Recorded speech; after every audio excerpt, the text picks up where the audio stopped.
പ്രിയപ്പെട്ട സഹവിശ്വാസികളെ, സുഹൃത്തുക്കളെ, ഏവർക്കും ക്രിസ്തുയേശുവിൽ സ്നേഹവന്ദനം. ഈ ഞായറാഴ്ച രാവിലെയുള്ള ധ്യാനത്തിന് ആധാരമായി വിശുദ്ധ ലൂക്കോസിൻ്റെ സുവിശേഷം 4-ാം അധ്യായത്തിൻ്റെ 18-ാം വാക്യം വളരെ സുപരിചിതമാണ്. അതിൻ്റെ ഒരു ചെറിയ ഭാഗം മാത്രം. യേശു പറയുന്നു, ഞാൻ ദരിദ്രരെ സുവിശേഷം അറിയിക്കുവാനായി വന്നവനാണ്. I've come to bring good news to the poor. ഇതിൻ്റെ അർത്ഥം എന്താണ് എന്നതിനെപ്പറ്റി നമുക്ക് എത്രമാത്രം വ്യക്തതയുണ്ട് എന്ന് പരിശോധിക്കുന്നത് അഭികാമ്യമാണ് എന്ന ഒരു അനുമാനത്തിലാണ് ഈ ഒരു ധ്യാനം രൂപപ്പെടുത്തിയിട്ടുള്ളത്. ഇത് ഒരു കേസ് സ്റ്റഡി എന്ന നിലയിലാണ്. അതായത് യേശുവിൻ്റെ പഠിപ്പീരുകളെപ്പറ്റി നാം ധരിച്ചിരിക്കുന്നത് എന്താണ്, ഏത് വിധത്തിൽ, ഏത് തോതിലാണ് നാം യേശുവിൻ്റെ വാക്കുകളെ മനസ്സിലാക്കിയിരിക്കുന്നത്, അത് വേണ്ട തോതിൽ നാം മനസ്സിലാക്കുന്നുണ്ടോ, ശ്രമിക്കുന്നുണ്ടോ എന്നതിനെപ്പറ്റി അല്പം ബോധം വർദ്ധിപ്പിക്കുന്നതിന് വേണ്ടിയാണ്, ആ ഉദ്ദേശത്തോടു കൂടിയാണ് ഈ ധ്യാനം നിങ്ങളുമായി പങ്കിടുവാൻ ഞാനിപ്പോൾ ശ്രമിക്കുന്നത്. നാം വളരെ വൈകാരികമായ പ്രത്യേകതയോടുകൂടെ ഉരുവിടുന്നൊരു ഭാഗമാണ് ദരിദ്രരോട് സുവിശേഷം പറയുവാനായി യേശു വന്നു എന്നാ പറയും. അപ്പം നാം ഇതിനെ ഒരു ചാരിറ്റി, ആതുര സേവ എന്നതുപോലെ, അല്ലെങ്കിൽ വല്ലപ്പോഴൊക്കെ നന്മ ചെയ്താൽ, അല്ല കാരുണ്യം കാണിച്ചാൽ, മറ്റുള്ളവർ സിമ്പതി കാണിച്ചാൽ നല്ലതാണ്, അതുകൊണ്ട് ദൈവത്തിന് നമ്മളോട് ഇച്ചിരിയുള്ള സ്നേഹം കൂടും എന്നൊക്കെയുള്ളൊരു താല്പര്യത്തിലാണ് നമ്മളിതിനെ കാണുന്നത്. പക്ഷേ ഇതിലടങ്ങിയിരിക്കുന്ന ആശയം വളരെ വിപ്ലവാത്മകരമാണ് എന്ന് ആരും തിരിച്ചറിയുന്നില്ല. അതൊരു സങ്കടം തന്നെയാണ്. അത് തിരിച്ചറിയത്തക്കവണ്ണം നമുക്ക് മുൻപോട്ട് പോകാം. ദരിദ്രരോട് സുവിശേഷം അറിയിക്കുക എന്ന് പറയുമ്പോൾ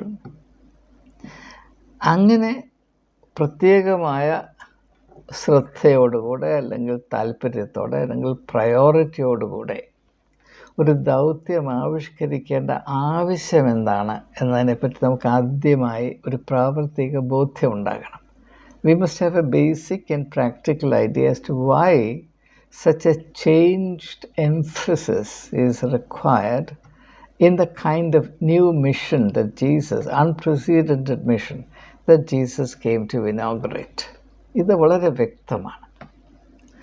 അന്ന് നിലവിലിരുന്ന വ്യവസ്ഥിതി, സാഹചര്യം, സംസ്കാരം, കാഴ്ചപ്പാട്, ദർശനം, ഇതിൽ നിന്ന് തുലവും വ്യത്യസ്തമായ ഒരു കാഴ്ചപ്പാടിൽ കൂടെയാണ് യേശു ഇത് പറയുന്നത് എന്ന് തിരിച്ചറിയുവാൻ വലിയ പ്രയാസമുണ്ടാകേണ്ട കാര്യമില്ല. ഞാൻ വന്നത് ഇതിനു വേണ്ടിയാണ് എന്ന് പറയുമ്പോൾ ഈ ലക്ഷ്യം, ഞാൻ ഉൾപ്പെട്ടിരിക്കുന്ന ഈ സമൂഹത്തിൽ അത് വെച്ച് പുലർത്തുന്ന കാഴ്ചപ്പാടിൽ ഉപേക്ഷിക്കപ്പെട്ട് കിടക്കുന്നു എന്നതാണ് അതിൻ്റെ ഏറ്റവും പ്രധാനപ്പെട്ട പ്രാവർത്തികമായ സത്യം. അവഗണിക്കപ്പെട്ട് കിടക്കുന്നതിനെ തിരിച്ചറിയുകയും സാധൂകരിക്കുകയും ചെയ്യുക, അത് അങ്ങനെ അവഗണിക്കപ്പെട്ട് കിടക്കുന്ന ആളുകളുടെ നന്മയ്ക്കായി മാത്രമല്ല, പിന്നെയോ അങ്ങനെ ഒരു കൂട്ടം ആളുകളെ അവഗണിച്ച്, പാർശ്വവൽക്കരിച്ച്, സമൂഹത്തിൻ്റെ പരിഗണനയുടെ പരിപുറത്താക്കി മാറ്റിവെച്ചിരിക്കുന്നത് ആ സമൂഹത്തിൻ്റെ അനാരോഗ്യത്തെ വെളിപ്പെടുത്തുന്നതാണ് എന്ന് തിരിച്ചറിഞ്ഞിട്ട് ആ സമൂഹത്തിന് തന്നെ രോഗശാന്തി വരുത്തുന്നതിന് വേണ്ടിയാണ് ഈ പുതിയ ദർശനത്തോടെ ഒരു ദൗത്യം ആരംഭിക്കുന്നത്, ആവിഷ്കരിക്കുന്നത് എന്നതാണ് ഇവിടെയുള്ള ഏറ്റവും ശ്രദ്ധേയമായ സത്യം. അത് പരിഗണിക്കാതെ, അത് മനസ്സിലാക്കാതെ, അത് മനസ്സിൽ കുറിക്കാതെ നമുക്ക് ഇതിൻ്റെ അർത്ഥം അന്വേഷിച്ച് മുൻപോട്ട് പോകുവാൻ സാധ്യമല്ല തന്നെ. അതുകൊണ്ടാണ് ഞാനത് വളരെ വളരെ സാവകാശത്തിലും അതേസമയം എൻ്റെ കഴിവിൻ്റെ പരമാവധി ഊന്നൽ കൊടുത്ത് അത് സൂചിപ്പിക്കുവാൻ ഇപ്പോൾ തുനിയുന്നത്. ആ കടമ ഞാൻ നിർവഹിച്ചു കഴിഞ്ഞു എന്ന് ഞാൻ വിചാരിക്കട്ടെ. അതായത് ഞാനായിരിക്കുന്ന സമൂഹത്തിൽ അവഗണിക്കപ്പെട്ട് കിടക്കുന്ന, എന്നാൽ ഒരു കാലത്തും അവഗണിച്ചു കൂടാത്ത ഒരു യാഥാർത്ഥ്യത്തെ പുനർജീവിപ്പിക്കുകയും അത് എല്ലാവരുടെയും ശ്രദ്ധയിൽ അതിനെ സജീവമായി നിലനിർത്തുകയും ചെയ്യുക എന്ന ലക്ഷ്യത്തോടെ ഞാൻ ആരംഭിക്കുകയും തുടർന്നുകൊണ്ടിരിക്കുകയും പൂർത്തീകരിക്കുകയും ചെയ്യാൻ ഉദ്ദേശിക്കുന്ന ലക്ഷ്യം, അതാണ് എൻ്റെ ദൗത്യം. അതാണ് യേശു ഇവിടെ പറയുന്നത്. ഞാൻ ദരിദ്രരോട് സുവിശേഷം അറിയിക്കാൻ വന്നവനാണ്.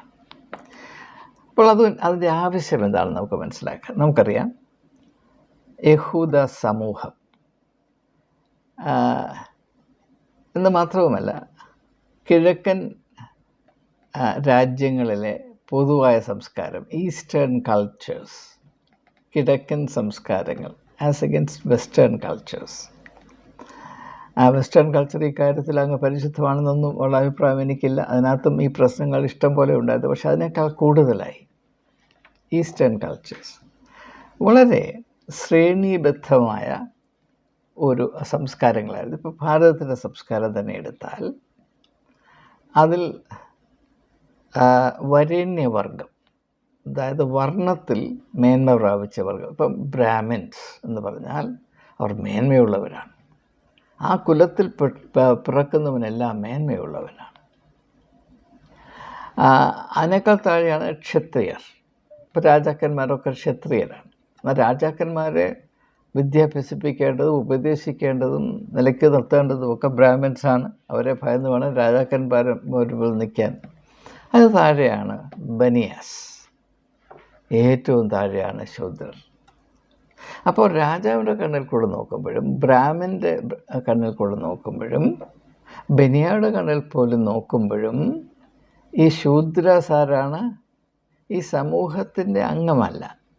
ഈ സമൂഹത്തിൻ്റെ പരിധിക്ക് അപ്പുറത്ത് കിടക്കാൻ മാത്രം അവകാശമുള്ളവരും അതേസമയം സമൂഹത്തിൻ്റെ എല്ലാവിധമായ ആവശ്യങ്ങളും നിർവഹിപ്പാൻ കടപ്പെട്ടവരുമാണ്. ലോക ചരിത്രത്തിലൊരു പ്രത്യേകത, മനുഷ്യരാശിക്ക് ഏറ്റവും നന്മ ചെയ്യുന്നവരാണ്, മനുഷ്യരാശിക്ക് അനിവാര്യമായ സേവനങ്ങൾ നൽകുന്നവരാണ് ഏറ്റവും വെറുക്കപ്പെട്ട് കഴിയേണ്ടവർ. അതിൻ്റെ ഒരു ആവിഷ്കാരം മാത്രമാണ് ഇന്ത്യയിലെ കാസ്റ്റ് സിസ്റ്റം. ലോകത്തിലെല്ലായിടത്തും അങ്ങനെയാണ്. ഇപ്പോൾ ചെരുപ്പ് കുത്തി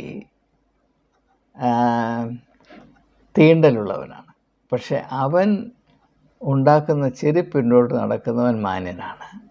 ഇതാണ് നമ്മുടെ മനുഷ്യൻ്റെ സ്വഭാവം, ഇങ്ങനെ തന്നെയാണ്. അപ്പോൾ അങ്ങനെ വരുമ്പോൾ എന്ത് സംഭവിക്കുന്നു?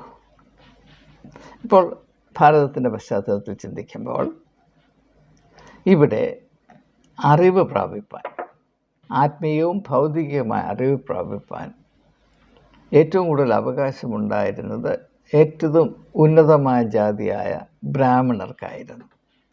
അവരറിവിൻ്റെ വർഗമായിരുന്നു. അറിവ് അവരുടെ കുത്തകയായിരുന്നു. അതാണ് അവരുടെ മേന്മയുടെ അടിസ്ഥാനം. എന്നാൽ ക്ഷത്രിയർക്കോ ബനിയാക്കാർക്കോ അല്ലെങ്കിൽ പിന്നെ ശൂദ്രരുടെ കാര്യം പറയുകയും വേണ്ട, അവർക്ക് അത്രയും അവകാശമുണ്ടായിരുന്നില്ല. അപ്പോൾ ഈ സാമൂഹ്യപരമായ ശ്രേണീബദ്ധമായ ഈ ഒരു ഘടനയുടെ താഴേക്കിറങ്ങി വരുമ്പോൾ അവകാശം കുറഞ്ഞു വരും. ഇതിൻ്റെ ഫലമായിട്ട് എന്ത് സംഭവിക്കുന്നു? ഇപ്പോൾ ബ്രാഹ്മിൻസിനുള്ള ഒരു കൾച്ചറുണ്ട്. അതിൽ ബുദ്ധിയുണ്ട്, അറിവുണ്ട്, തന്ത്രമുണ്ട്. ആ കൾച്ചർ പ്രാപിപ്പാൻ മറ്റുള്ളവർക്ക് അവകാശമില്ല. ക്ഷത്രിയർക്ക് പോലും അവകാശമില്ല. പിന്നെ മുല്ലപ്പൂവും പൊടി ഏറ്റുകിടക്കും കല്ലിനുമുണ്ടാം അല്പം സൗരഭ്യം എന്ന് പറയുന്നത് പോലെ ബ്രാഹ്മണർക്ക് അടുത്ത് നിൽക്കുന്ന ക്ഷത്രിയരാകിയാൽ അവർക്ക് ചിലർക്കൊക്കെ ഇച്ചിരി നന്മയുണ്ട്, അറിവ് പ്രാപിപ്പാൻ സാധ്യതയുണ്ട്. ഇപ്പോൾ രാജാവിൻ്റെ സദസ്സിൽ അറിവിൻ്റെ കേദാരമായൊരു ബ്രാഹ്മണുണ്ടെങ്കിൽ അവരിൽ നിന്ന് ചിലത് പഠിക്കാനൊക്കും. അതുപോലെ ബനിയാസിനെ സംബന്ധിച്ചിടത്തോളം അവർക്ക് അറിവ് വലിയ പ്രാധാന്യം എന്നുള്ള കാര്യമല്ല.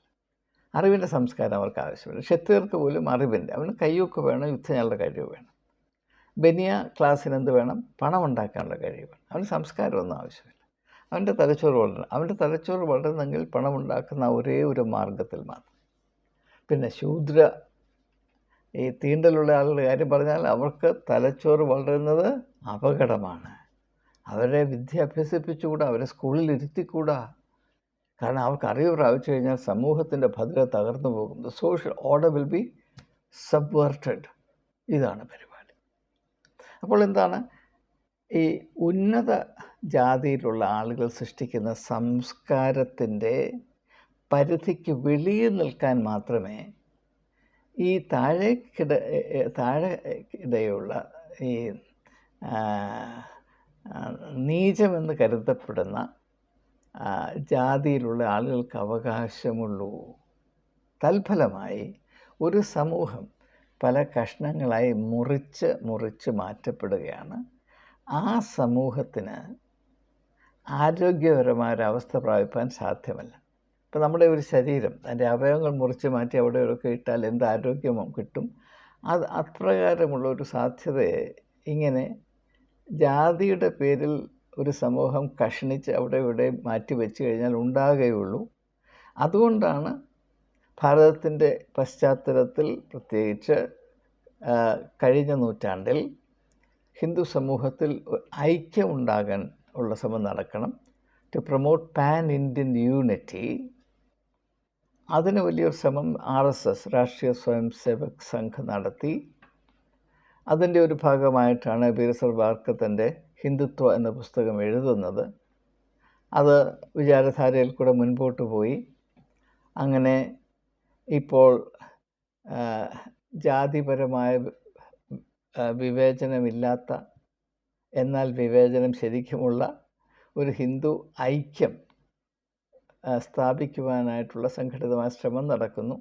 അത് രാഷ്ട്രീയ പ്രേരിതമാണ്, നമുക്കറിയാം. ഞാൻ ആ ഭാഗത്തേക്ക് കൂടുതൽ ശ്രദ്ധ ആകർഷിക്കുന്നില്ല.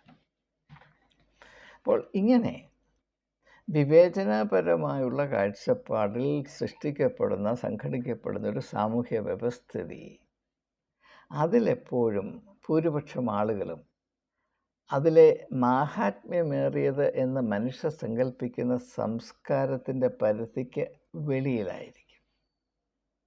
സാംസ്കാരിക ജീവിതം ഒരു വഴിയിൽ പോകും, ഭൂരിപക്ഷം ആളുകളുടെ ജീവിതം അതിന് മറുവഴിയിൽ പോകും. പ്രശ്നം അത് വെളിപ്പെട്ടു എന്ന് ഞാൻ പ്രതീക്ഷിക്കുകയാണ്. അത് ഇങ്ങനെ കീറിമുറിക്കപ്പെട്ട, ജാതിയുടെ അടിസ്ഥാനത്തിൽ കീറിമുറിക്കപ്പെട്ട, ജാതിയുടെ മാത്രമല്ല, ഇപ്പോൾ വരുമാനത്തിൻ്റെ, ലോകത്തിലെ ഏറ്റവും പ്രധാനപ്പെട്ട ഒരു വിവേചനമാണ് റിച്ച് ആൻഡ് പുവർ. ധനാഢ്യരായ ആളുകളും പാവപ്പെട്ട ആളുകളും അവർ തമ്മിൽ യാതൊരു ബന്ധവും പാടില്ല. ധനാഢ്യരായ ആളുകൾ, കുബേരന്മാർ, പ്രഭുക്കന്മാർ അവരുടെ വിധത്തിൽ ജീവിക്കുന്നു. അവർക്ക് അവരുടേതായ സംസ്കാരമുണ്ട്. അതിനെ അനുകരിക്കാൻ പോലും ഈ മറ്റുള്ളവർക്ക് സാധ്യമല്ല. ഇപ്പോൾ ഭാരതത്തിൽ ഇന്നും പല ഗ്രാമങ്ങളിലും അടിയാളന്മാരായ ആളുകൾ, ദളിതായിട്ടുള്ള ആളുകൾ, അവർ ചെരുപ്പിട്ട് നടന്നാൽ അടിമേടിക്കും. അവരുടെ വിവാഹം വലിയ മോടിയിൽ നടത്തിയാൽ കല്ലേറ് കിട്ടും എന്നത് നിങ്ങൾക്കറിയാം. ഭാരതത്തിലെ ഏറ്റവും പ്രസിദ്ധനായ ദളിതായിരുന്ന BR അംബേദ്കർ, അദ്ദേഹത്തിൻ്റെ വിവാഹത്തിനൊരു കുതിരയുടെ പുറത്ത് കയറി പോകണമെന്ന് മോഹമുണ്ടായിരുന്നു. അത് വലിയ അപകടമാണ് എന്ന് അദ്ദേഹം തിരിച്ചറിഞ്ഞു. കാരണം ഒരു ദളിതന് അവൻ എന്തെല്ലാം മെറിറ്റുണ്ടെങ്കിലും, ഹാർവാർഡിൽ നിന്നും ഇംഗ്ലണ്ടിൽ നിന്നും ജർമ്മനിയിൽ നിന്നൊക്കെ PhD എടുത്തുകൊണ്ട് വന്നാലും, ഈ വരേണ്യവർഗത്തിലെ 10,000 ആളുകളുടെ ബുദ്ധി ഒറ്റ മനുഷ്യനുണ്ടായാലും അവൻ ദളിതാണെങ്കിൽ അവന് കുതിരപ്പുറത്ത് കയറിക്കൂടാ. ഇതൊരു സമൂഹത്തിൻ്റെ രോഗാതുരമായ അവസ്ഥയെ സൂചിപ്പിക്കുന്നു. ഇപ്പോൾ ആ ഒരു സമൂഹത്തിന് ഒരിക്കലും അതിൻ്റെ പൂർണ്ണ സാധ്യത അറിയുവാൻ സാധ്യമല്ല. ഇപ്പോൾ ഒരു ഉദാഹരണം പറഞ്ഞാൽ, വളരെ ലളിതമായ ഉദാഹരണം പറഞ്ഞാൽ, ഭാരതത്തിൽ ഇന്ന് ക്രിക്കറ്റ് വളരെയധികം ഗുണമേന്മ പ്രാപിച്ചിട്ടുണ്ട്. India is one of the best cricketing nations in the world. ഇപ്പോൾ തന്നെ ടെസ്റ്റ് ക്രിക്കറ്റിൽ ഇന്ത്യയാണ് ലോകത്തിൽ നമ്പർ 1. വൺ ഡേ ഇൻ്റർനാഷണലിൽ നമ്മൾ അത്ര മോശമല്ല, T20 മോശമല്ല. എന്നാൽ ഒരു കാലത്ത് നമ്മൾ വെറും ചൂത്തയായിരുന്നു. അതെപ്പോഴാണ്? ഈ ക്രിക്കറ്റ് കളി എന്ന് പറഞ്ഞാൽ പ്രഭുക്കന്മാരുടെയും വലിയ പണമുള്ളവരുടെയും മക്കൾക്ക് മാത്രമുള്ള കളിയായിരുന്നു. അത് മാറിയിട്ട് അധികങ്ങളായില്ല, കൂടിപ്പോയാൽ 20 വർഷം അത്രയേ ഉള്ളൂ. അതിന് മുമ്പ് വരെയൊക്കെ ഇതാരാണ് കളിച്ചുകൊണ്ടിരുന്നത്? വലിയ വലിയ പണക്കാർ. ഇപ്പം നവാബ് ഓഫ് പട്ടോടി എന്നൊക്കെ പറയാം. അങ്ങനെ ആയിരുന്നപ്പോൾ നമുക്ക് ക്രിക്കറ്റിൽ ഒരു ഗുണവുമില്ലായിരുന്നു. എന്നാൽ വലിയ വലിയ നേട്ടം കൈവരിക്കാനുള്ള സാധ്യത നമുക്കുണ്ടായിരുന്നിട്ടും അത് നഷ്ടപ്പെടുത്തി കളഞ്ഞത് സമൂഹത്തെ ഇങ്ങനെ കീറിമുറിച്ച് വെച്ചത് കൊണ്ടാണ് എന്നാരും മനസ്സിലാക്കിയില്ല. ഇത് തന്നെ നമ്മുടെ നാനാവിധമായ പരാധീനതയുടെയും ഉള്ളിൽ പ്രവർത്തിക്കുന്നുണ്ട് എന്നത് എന്തുകൊണ്ടോ തിരിച്ചറിയാൻ ആളുകൾ മടിക്കുകയാണ്. ഉദാഹരണമായിട്ട് ഭാരതത്തിൽ എന്തുകൊണ്ടാണ് വിദ്യാഭ്യാസത്തിന് വേണ്ടത്ര പ്രാധാന്യം കൽപ്പിക്കപ്പെടാത്തത്? കാരണം ഇവിടെ വിദ്യ അഭ്യസിക്കുന്നത് സാവലൗകികമാക്കി കഴിഞ്ഞാൽ ഈ വർണ്ണാശ്രമധർമ്മം സാമൂഹ്യമായ ചേരിതിരിവിലൊരു സമൂഹത്തെ രൂപപ്പെടുത്തിയിരിക്കുന്ന ആ ഒരു രീതി അത് നശിച്ചു പോകുമെന്നുള്ള ഭയം കൊണ്ടാണ്. അല്ലാതെ നമുക്ക് വിദ്യാഭ്യാസത്തിന് വേണ്ടതുപോലെ ഇൻവെസ്റ്റ്മെൻറ്റ് നടത്താൻ അതിനുള്ള റിസോഴ്സ് ഇല്ലാഞ്ഞിട്ടല്ല. വിദ്യ മറ്റുള്ളവർ പ്രാപിക്കുന്നതിനെപ്പറ്റി നാം ആന്തരികമായി വളരെയധികം അങ്കലാപ്പ് അനുഭവിക്കുന്നു. അതൊരു വലിയ അപകടമാണ് എന്ന് തിരിച്ചറിയുന്നു. ഹയർ എഡ്യൂക്കേഷൻ എല്ലാവർക്കും കിട്ടിക്കഴിഞ്ഞാൽ അത് വലിയ അപകടമാണെന്നാണ്. പക്ഷേ അതുകൊണ്ട് എന്ത് പറ്റുന്നു? ഭാരതത്തിൻ്റെ വിവിധമായ അതുല്യമായ സാധ്യതകൾ വിറങ്ങലിച്ച് കിടക്കുകയാണ്. ഞാൻ സെൻറ്റ് സ്റ്റീഫൻസ് കോളേജിൽ 46 വർഷം ജീവിക്കുകയും ജോലി ചെയ്യുന്നയാളാണ്. എൻ്റെ മുന്നോടിയായി കഴിഞ്ഞ നൂറ്റാണ്ടിൻ്റെ ആദ്യ ഭാഗത്ത് പ്രിൻസിപ്പലായിരുന്ന സുശീൽ കുമാർ രുദ്ര എന്ന് പറഞ്ഞ് സെൻറ്റ് സ്റ്റീഫൻസ് കോളേജിലെ ആദ്യത്തെ ഇന്ത്യൻ പ്രിൻസിപ്പൽ സുശീൽ കുമാർ രുദ്രയായിരുന്നു. അദ്ദേഹം 1909 നടത്തിയൊരു പ്രസംഗമുണ്ട്. ഞാനത് വളരെ ശ്രദ്ധയോടെ വായിച്ച് മനസ്സിലാക്കാൻ ശ്രമിച്ചിട്ടുണ്ട്. അദ്ദേഹം പറഞ്ഞത്, the genius of India is in her villages. ഇന്ത്യയുടെ യഥാർത്ഥത്തിലുള്ള ബുദ്ധിപരമായ സമ്പത്ത് ഒളിഞ്ഞിരിക്കുന്നത് നമ്മുടെ ഗ്രാമങ്ങളിലാണ്. അവരാരും വികസനത്തിൻ്റെ പടിവാതിക്കലെത്തുകയില്ല. അതുകൊണ്ട് സെൻറ്റ് സ്റ്റീഫൻസ് കോളേജ് അങ്ങനെയുള്ളവരെ കണ്ടുപിടിച്ച് അവർക്ക് അഡ്മിഷൻ കൊടുക്കുന്നത് പ്രയോറിറ്റി ആക്കണമെന്ന് അദ്ദേഹം 1909 പറഞ്ഞതാണ്. പക്ഷേ അത് കാലക്രമത്തിൽ പരിപൂർണമായി നശിച്ചു. അദ്ദേഹത്തിന് ശേഷം വന്ന സത്യാനന്ദ മുഖർജി, എസ് എൻ മുഖർജി എന്ന് പറയുന്ന ഒരു പ്രിൻസിപ്പൽ, അദ്ദേഹത്തിൻ്റെ രീതി എന്തായിരുന്നു ചോദിച്ചാൽ, അദ്ദേഹം അന്നത്തെ വിഭജിത പഞ്ചാബ്, അൺഡിവൈഡഡ് പഞ്ചാബിലും UP-യിലുമൊക്കെ സഞ്ചരിച്ച് അവിടുത്തെ ഗ്രാമങ്ങളിൽ സഞ്ചരിച്ച് അവിടുത്തെ യുവാക്കന്മാർ, അന്ന് യുവാക്കന്മാർ മാത്രമല്ല, യുവതികളെ കോളേജിൽ അഡ്മിറ്റ് ചെയ്യത്തില്ല, യുവാക്കന്മാരെ കണ്ട് അതിൽ ആർക്കെങ്കിലും സാധ്യതയുണ്ട് എന്നറിഞ്ഞാൽ അവനോട് പറയും, നിന്നെ അഡ്മിറ്റ് ചെയ്തിരിക്കുന്നു, നീ കോളേജിൽ വരണം, നിനക്ക് പട്ടിണിയാണോ, പുസ്തകം വാങ്ങിക്കാൻ പൈസയല്ലോ, ഞാൻ തരാം. അങ്ങനെ ഒരു ചരിത്രം സെൻറ്റ് സ്റ്റീഫൻസിനുണ്ടായിരുന്നു. കാരണം യേശുവിൻ്റെ സ്നേഹത്തെയും കാഴ്ചപ്പാടിനെയും ഉൾക്കൊള്ളുന്ന ഒരു സ്ഥാപനമായിട്ടാണത് സ്ഥാപിക്കപ്പെട്ടത്, വിഭാവന ചെയ്യപ്പെട്ടത്. അതിൻ്റെ അടിസ്ഥാനം ആത്മീയതയായിരുന്നു. ആ കോളേജിൻ്റെ ആപ്തവാക്യം ദൈവ മഹത്വത്തിന് വേണ്ടി, to the greater glory of God ആറ്റ് ഡേ ഗ്ലോറിയം എന്നാണ്.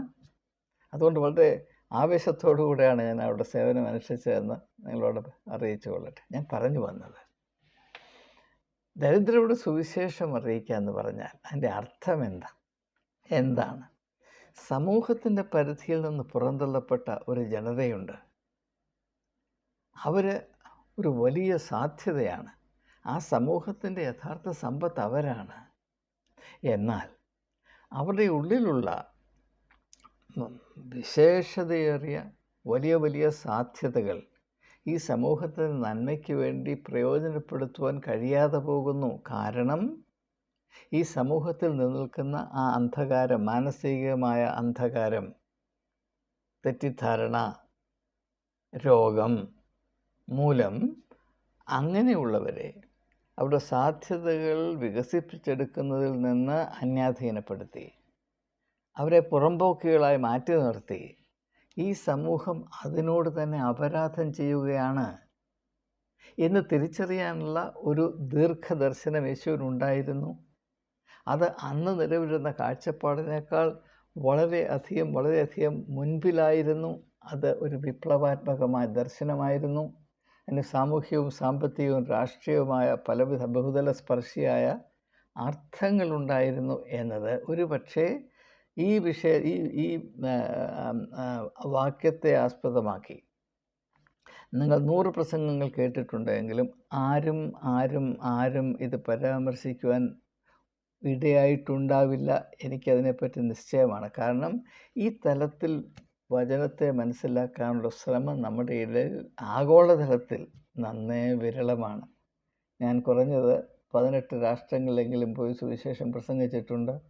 അവിടെ നിന്ന് എനിക്ക് ലഭിച്ചിട്ടുള്ള പ്രതികരണങ്ങളെ ആസ്പദമാക്കി നിങ്ങളോട് പറയുകയാണ്. ഇങ്ങനെയുള്ള കാര്യങ്ങൾ ഞാൻ അവതരിപ്പിക്കുമ്പോൾ ആളുകൾ അത്ഭുതത്തോടു കൂടെയാണ് പ്രതികരിച്ചിട്ടുള്ളത്. അയ്യോ, ഇങ്ങനെ ഉണ്ടായിരുന്നു എന്നൊക്കെ പറയും. അമേരിക്കയിലെ കാര്യം, ഇംഗ്ലണ്ടിലെ കാര്യം, സ്വിറ്റ്സർലൻഡിലെ കാര്യമൊക്കെയാണ് ഞാനീ പറയുന്നത്. ഞാൻ വീരവാദം പറയുന്നതല്ല, ഇതാണ് എൻ്റെ യാഥാർത്ഥ്യം.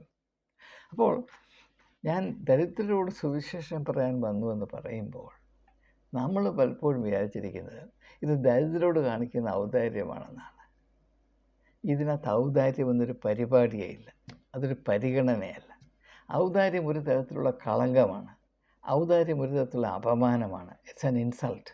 Charity is an insult. യേശു ആരോടും ചാരിറ്റി കാണിച്ചില്ല. അത് നമ്മുടെ ഓരോ പുങ്കത്തരത്തിൻ്റെ ജൽപ്പനങ്ങളാണ് ഇവയൊക്കെ. യേശുവിൻ്റെ ദർശനം എന്താണ്? പുനരുത്ഥാനമാണ്, വീണ്ടെടുപ്പാണ്, ട്രാൻസ്ഫർമേഷനാണ്, എല്ലാം നിവൃത്തിയാക്കുക എന്നുള്ളതാണ്. ഒരു സമൂഹം എന്ന് പറഞ്ഞാൽ യേശുവിൻ്റെ കാഴ്ചപ്പാടിൽ വലിയ വലിയ സാധ്യതകൾ ഉൾക്കൊള്ളുന്ന ഒരു യാഥാർത്ഥ്യമാണ്. Society is a reality that enfolds within itself incredible and infinite possibilities. എന്നാൽ ഒരു സമൂഹവും അതിൻ്റെ സാധ്യതകളുടെ പൂർണ്ണത അന്വേഷിക്കുന്നില്ല. കാരണം ഈ സമൂഹങ്ങളുടെയൊക്കെയും തലപ്പത്ത് വരുന്ന അതിൻ്റെ സ്വത്തും അതിൻ്റെ അധികാരവും കൈയാളുന്ന ആളുകൾക്ക് ദർശനമില്ലാതെ പോകുന്നു. അവർ അല്പത്തരത്തിൻ്റെ മാത്രം കണ്ണുകളിൽ കൂടെ കാണുന്നു. തൽഫലമായി ഈ സാധ്യതകൾ വേണ്ടതുപോലെ ആത്മാവിൻ്റെ വെളിച്ചത്തിൽ, സത്യത്തിൻ്റെയും നീതിയുടെയും വെളിച്ചത്തിൽ മനസ്സിലാക്കി അതിനെ വിപുലീകരിച്ച് ആ സമൂഹത്തിൻ്റെ തൻ്റെ മേന്മയ്ക്കും നന്മയ്ക്കും വേണ്ടി പൂർണ്ണതോതിൽ ഉപയോഗിക്കുവാൻ ആ സമൂഹത്തിന് ഇടയില്ലാതെ പോകുന്നു, കഴിവില്ലാതെ പോകുന്നു. അതൊരു വലിയ ദാരിദ്ര്യമാണ്, അതൊരു ദുഃഖമാണ്. ഒരു സമൂഹം ആ സമൂഹത്തോട് ചെയ്യുന്ന അപരാധമാണ്. ആ അപരാധം ചെയ്യുന്നത് ആ സമൂഹത്തിൻ്റെ മുഖമുദ്രയെന്ന് എക്കാലത്തും കരുതപ്പെട്ടിരുന്ന ഈ വരേണ്യവർഗമാണ്. ഒരു സമൂഹത്തിൻ്റെ ശത്രു, ഒരു സമൂഹത്തിൻ്റെ ശാപം. ഇപ്രകാരം നിഷേധാത്മകമായ കണ്ണിൽ കൂടെ മാത്രം സമൂഹത്തിൻ്റെ സാധ്യതകളെ കാണുകയും അതിനനുസരിച്ച് സമൂഹത്തെ വരിഞ്ഞുകെട്ടി വളർച്ച പ്രാപിക്കാതെ തളർത്തിയിട്ട് തന്മൂലം തങ്ങളുടേതായ അർഹിക്കാത്ത ആനുകൂല്യങ്ങൾ നിലനിർത്തുകയും ചെയ്യുവാൻ ഒരു സമൂഹത്തിൻ്റെ ഭാവിയുടെ കൂമ്പടയ്ക്കുന്ന ആളുകളാണ് അതിൻ്റെ ഏറ്റവും വലിയ ശാപവും ഏറ്റവും വലിയ ശത്രുക്കളും എന്ന അറിവിവിടെയുണ്ട്, യാതൊരു സംശയമില്ല. അതുകൊണ്ട് യേശു, നാം പലപ്പോഴും ചിന്തിക്കുമ്പോൾ യേശു വ്യക്തികൾക്ക് സൗഖ്യം നൽകി എന്നത് നമുക്ക് എല്ലാവർക്കും അറിയാം, നമുക്ക് വലിയ സന്തോഷമാണ്. പക്ഷേ അതുപോലെ തന്നെ സമൂഹങ്ങൾക്ക് രോഗശാന്തി ഉണ്ടാകണമെന്ന് യേശുവിന് ചിന്തയും അറിവും കരുതലും ഉണ്ടായിരുന്നുവെന്ന് നിങ്ങൾക്ക് ബോധ്യമുണ്ടോ? ദരിദ്രരോട് സുവിശേഷം അറിയിക്കുക എന്ന് പറഞ്ഞാൽ, ലളിതമായിട്ട് പറഞ്ഞാൽ, ഒരു സമൂഹത്തിന് രോഗശാന്തി വരണമെന്നാണ് അതിൻ്റെ അർത്ഥം. ആ അർത്ഥം നാം മനസ്സിലാക്കണം. ഇതിനോട് അനുബന്ധമായ മറ്റൊരു സംഭവം കൂടെ പറഞ്ഞിട്ട് നിർത്താൻ പോവുകയാണ്, സമയം അതിക്രമിക്കുന്നതുകൊണ്ട് മാത്രം. മർക്കോസിൻ്റെ സുവിശേഷം 5-ാം അധ്യായത്തിൻ്റെ ആദ്യത്തെ 20 വാക്യങ്ങളിൽ ഒരു ഭൂതഗ്രസ്തനായ മനുഷ്യനെ യേശു സൗഖ്യമാക്കുന്നു. നിങ്ങൾ ആ സംഭവം ശ്രദ്ധ വെച്ച് വായിച്ചാൽ നിങ്ങൾക്ക് മനസ്സിലാകും, ഇതൊരു വ്യക്തിയുടെ രോഗശാന്തി മാത്രമല്ല, ഒരു സമൂഹത്തിൻ്റെ സൗഖ്യദായ ശുശ്രൂഷ കൂടെയാണ്. ഒരു സമൂഹത്തെ കൂടെ യേശു സൗഖ്യമാക്കുകയാണ്. ആ മനുഷ്യൻ എന്താണ് രോഗം? എന്തുകൊണ്ടാണ് അവൻ പറയുന്നത് ഞാൻ ലഗ്യോനാണെന്ന് പറയും? ആ സമൂഹത്തിൻ്റെ മുഴുവൻ ദുരാത്മാവ് അവൻ്റെ പേരുണ്ട്. എന്താണ് സമൂഹത്തിൻ്റെ ദുരാത്മാവ്? അതിമോഹം. അതിൻ്റെ തെളിവെന്താണ്? ഈ വ്യക്തി യേശു സൗഖ്യമാക്കുമ്പോൾ ഗദര പട്ടണത്തിലെ ആളുകൾ, അവരുടെ സമ്പാദ്യമായിരുന്നു ഈ പന്നിക്കൂട്ടം, അതിനെ നശിപ്പിച്ചു. അവർ വന്ന് യേശുവിനോട് പറയുന്നു, നിങ്ങൾ ഇവിടം വിട്ടുപോകണം. സഹജീവിയായ മനുഷ്യൻ്റെ സൗഖ്യം അവർക്ക് പ്രശ്നമല്ല, അവരുടെ പ്രയോറിറ്റി അവരുടെ പന്നികളാണ്. അതൊരു സമൂഹത്തിൻ്റെ രോഗമല്ലയോ? അതുകൊണ്ട് തന്നെയാണ് ആ പന്നികൾ നശിക്കപ്പെടേണ്ടത്. കാരണം ആ രോഗം, ഈ സമൂഹത്തിൻ്റെ രോഗം എന്തെന്ന് വെളിപ്പെട്ട് വരണമെങ്കിൽ അവരതിനോട് പ്രതികരിക്കണമെങ്കിൽ നഷ്ടമുണ്ടാകണം. കാരണം ഈ സമൂഹത്തിൻ്റെ ആകെപ്പാടെയുള്ള ലക്ഷ്യം ലാഭം മാത്രമാണ്. ആരൊക്കെ ലാഭം ലക്ഷ്യമാക്കി പ്രവർത്തിക്കുന്നവർക്ക് ആർക്കും സമസൃഷ്ടിയെ കാണുവാൻ കണ്ണുണ്ടാകുകയില്ല. Profit blinds you to your fellow human beings. ഇത് കോർപ്പറേറ്റ് സെക്ടർ മുഴുവൻ അറിഞ്ഞിരിക്കേണ്ട ഒരു യാഥാർത്ഥ്യമാണ്. പക്ഷെ അവരെയൊന്നും പറഞ്ഞറിയിക്കാൻ നമുക്ക് എന്താണ് പറയുന്നത്, അവസരവും അധികാരവും ഇല്ലല്ലോ. എന്നാലും ചില ഇടങ്ങളിൽ ഇത് പറയാൻ എനിക്ക് കഴിഞ്ഞ കാലങ്ങളിൽ അവസരം ലഭിച്ചിട്ടുണ്ട്, പറഞ്ഞിട്ടുമുണ്ട്, മൂർച്ചയേറിയ ഭാഷയിൽ പറഞ്ഞിട്ടുണ്ട്. അതുകൊണ്ട് പല ആളുകളും എന്നെ വീണ്ടും ക്ഷണിച്ചിട്ടില്ല എന്നത് ഞാൻ സന്തോഷത്തോടുകൂടി ഓർക്കുന്നു. ഞാൻ പറഞ്ഞു വന്നത്, സമൂഹത്തിന് രോഗശാന്തി ആവശ്യമാണ്. പ്രത്യേകിച്ച് ഭാരതത്തിൻ്റെ ഇപ്പോഴത്തെ അവസ്ഥയിൽ നാം പ്രത്യേകമായി ശ്രദ്ധിക്കണം. ഒരു വിശ്വാസജനമെന്ന് പറയുന്നത് അവർ ആറ്റരികത്ത് നട്ടിരിക്കുന്നതും ഇല വാടാത്തതും തക്ക കാലത്ത് ഫലം കായ്ക്കുന്നതുമായ വൃക്ഷങ്ങളാകണം. അവയുടെ ഇല ഒരു രാജ്യത്തിന് രോഗശാന്തി ഉണ്ടാക്കണം. എസെക്കിയേൽ പ്രവാചകന്റെ ദർശനത്തിലും വെളിപ്പാട് പുസ്തകത്തിൻ്റെ അവസാന ഭാഗത്ത് 21-22 അധ്യായങ്ങളിൽ ദൈവിക സിയോനായ പട്ടണത്തിൽ കൂടെ ആ ജീവൻ്റെ നദി ഒഴുകുമ്പോൾ അതിൻ്റെ ഇരുകരകളിലും വളരുന്ന വൃക്ഷത്തിൻ്റെ ഇലകൾ രാഷ്ട്രങ്ങളുടെ രോഗശാന്തിക്ക് ഉതകുമെന്ന് അവിടെ പറഞ്ഞിട്ടില്ലേ? അത് ചുമ്മാതെ വാക്കുകളല്ല, അത് യാഥാർത്ഥ്യമാണ്. രാഷ്ട്രങ്ങൾക്കും സമൂഹങ്ങൾക്കും മതങ്ങൾക്കും രോഗശാന്തി ആവശ്യമാണ്. ഇതെല്ലാം ഉൾക്കൊണ്ടാണ് യേശു പറയുന്നത്, ഞാൻ ദരിദ്രരോട് സുവിശേഷം അറിയിക്കാൻ വന്നവരാണ്. ആരാണ് ഈ ദരിദ്രർ? പുറത്താക്കപ്പെട്ടവർ, ഒറ്റപ്പെടുത്തപ്പെട്ടവർ. പലരും എന്നോട് പറയുന്നുണ്ട്, നീ സത്യം വിളിച്ച് പറയുമ്പോൾ സൂക്ഷിച്ചോണം, സഭകൾ നിന്നെ ഒറ്റപ്പെടുത്തി. പക്ഷേ അത് എൻ്റെ ആനുകൂല്യമാണ്. എൻ്റെ ശുശ്രൂഷയ്ക്ക് അത് നന്നേ ഗുണം ചെയ്യുന്നുണ്ട്. അതിൽ പ്രവാചക തുല്യമായ സ്വാതന്ത്ര്യത്തോടെ സത്യം വിളിച്ചറിയിക്കുവാൻ എന്നെ ഏറ്റവും സഹായിക്കുന്നത് ഒറ്റപ്പെടുത്തലാണ് എന്ന് ഞാൻ സന്തോഷത്തോടെ നന്ദിയോടെ സൂചിപ്പിച്ചു കൊള്ളട്ടെ. അപ്പോൾ ദരിദ്രരോട് സുവിശേഷം അറിയിക്കുക എന്നത് സഭയുടെയോ സമൂഹത്തിൻ്റെയോ രാഷ്ട്രത്തിൻ്റെയോ പ്രയോറിറ്റി അല്ല. മഹാത്മാഗാന്ധിക്ക് അങ്ങനെ ഒരു പ്രയോറിറ്റി വന്നത് അദ്ദേഹത്തിന് ആത്മീയമായ തിരിച്ചറിവുണ്ടായിരുന്നു, യേശുവിനെ പറ്റി അറിവും ആദരവും ഉണ്ടായിരുന്നു എന്നതാണ്. എങ്ങനെയാണ് ഭാരത സംസ്കാരത്തിൽ ഇല്ലാതിരുന്ന ഈ ഒരു പ്രത്യേകത മഹാത്മാഗാന്ധിയുടെ മനസ്സിൽ സൂര്യനെ പോലെ ജ്വലിക്കുവാൻ കാരണം? അതിൻ്റെ ഉറവിടം യേശുവാണെന്ന് ഞാൻ വിചാരിക്കുകയാണ്. മഹാത്മാഗാന്ധിയുടെ ഏറ്റവും ഉറ്റ മിത്രമായിരുന്ന CF ആൻഡ്രൂസ്, അദ്ദേഹത്തെ മഹാത്മാഗാന്ധി വിളിച്ചിരുന്നത് CF Andrews, Christ favourite apostle എന്നാണ് മഹാത്മാഗാന്ധി അദ്ദേഹത്തിന് നാമകരണം ചെയ്തത്. CF Andrews, CFA. Gandhi sir CF Andrews അല്ല, CFA means Christ favourite apostle. അദ്ദേഹത്തിൻ്റെ ഓമനപ്പേരെന്തായിരുന്നു? ദീനബന്ധു. ദുഃഖിക്കുന്നവരുടെയും ഞെരിച്ചിൽ അനുഭവിക്കുന്നവരുടെയും ഉറ്റമിത്രം. അതുകൊണ്ട് ന്യായമായും ഈ ഒരു സ്വാധീനം ഉണ്ടായിരുന്നു, സംശയമില്ല. എന്തുകൊണ്ടാണ് മഹാത്മാഗാന്ധി തൻ്റെ സർവമത പ്രയർ മീറ്റിങ്ങുകളിൽ ഗിരിപ്രഭാഷണം എപ്പോഴും എല്ലാ ദിവസവും വായിക്കാനിടയായത്? അത്രമാത്രം അത് അദ്ദേഹത്തെ സ്വാധീനിച്ചിട്ടല്ലയോ? അവിടെയല്ലയോ ഈ ഭാഗം നാം കാണുന്നത്? ദരിദ്രരോട്, ദരിദ്രരായിരിക്കുന്നവർ നിങ്ങൾ ഭാഗ്യവാന്മാർ, ആത്മാവിൽ ദരിദ്രരായിരിക്കുന്നവർ. ലൂക്കോസിൻ്റെ സുവിശേഷത്തിൽ വരുമ്പോൾ ദരിദ്രരായിരിക്കുന്ന നിങ്ങൾ ഭാഗ്യവാന്മാർ. അപ്പോൾ ആ ഒരു ദർശനം വളരെ റാഡിക്കലായിട്ടുള്ള ഒരു സ്പിരിച്വൽ വിഷൻ യേശുവിൽ കൂടെ ലോകം പ്രാപിച്ചു. എന്നാൽ അതിൻ്റെ യഥാർത്ഥ അർത്ഥവും അതിൻ്റെ ഇംപ്ലിക്കേഷൻസും എന്താണ് എന്ന് തിരിച്ചറിയുന്നതിൽ സഭകൾ അമ്പയെ പരാജയപ്പെട്ടു. കാരണം സഭകൾ ലൗകികമായ സംഘടനകളായി, ഞായറാഴ്ച ക്ലബ്ബുകളായി അധപ്പതിച്ചു പോയി. ഒരു ക്ലബിനും അതിൻ്റെ 4 ഭിത്തികൾക്ക് അപ്പുറത്ത് കടന്നു ചെന്ന് സമൂഹത്തിൻ്റെ അവസ്ഥയോട് ബന്ധം പാലിച്ച് അവിടെ വിപ്ലവാത്മകമായ പരിവർത്തനം വരുത്തുവാൻ കടമയില്ല. അങ്ങനെ ചെയ്യുന്ന ക്ലബ്ബല്ല. യേശുവിനെ ഒരു ക്ലബ്ബായി അധപ്പതിപ്പിച്ചു എന്നതാണ് ക്രിസ്ത്യാനികൾ ചെയ്ത ഏറ്റവും വലിയ അപരാധം. അത് തിരിച്ചറിയേണ്ട കാലം വൈകിയിരിക്കുന്നു. ലോകത്തിൽ ഇതുപോലെ ഒരു ദർശനം ഞാൻ അത്ഭുതത്തോടുകയാണ് ഇത് വീക്ഷിക്കുന്നത്. ദരിദ്രരോട് സുവിശേഷം അറിയിക്കാൻ ശ്രമിക്കുക. ദരിദ്രരോടൊന്നും പറയരുത്, അവർക്ക് അറിവുണ്ടാകരുത്, അവർക്ക് അവസരം ലഭിക്കരുത്, അവരെ ആരും സ്പർശിക്കുക പോലും വരുത്, തീണ്ടലുണ്ടാകണം. തീണ്ടൽ എന്ന കാരാഗ്രഹത്തിൽ അവരെ അടച്ചു പൂട്ടിയിടണം. അവർക്ക് സ്വാതന്ത്ര്യം അനുഭവിക്കരുത്, അവർക്ക് അവസരങ്ങൾ നൽകരുത്, അവരുടെ മനുഷ്യത്വം പോലും ആരും അംഗീകരിക്കരുത് എന്ന് നിർബന്ധിക്കുന്ന ഒരു കാലഘട്ടത്തിൽ, അങ്ങനെയുള്ള ഒരു സമൂഹത്തിൽ യേശു പറയുന്നു, ഞാൻ ദരിദ്രരോട് സുവിശേഷം അറിയിക്കാനായി വന്ന ഞാൻ ദരിദ്രരുടെ സുവിശേഷമാണ്. സുവിശേഷം ദരിദ്രരുടെ സുവിശേഷമാണ്.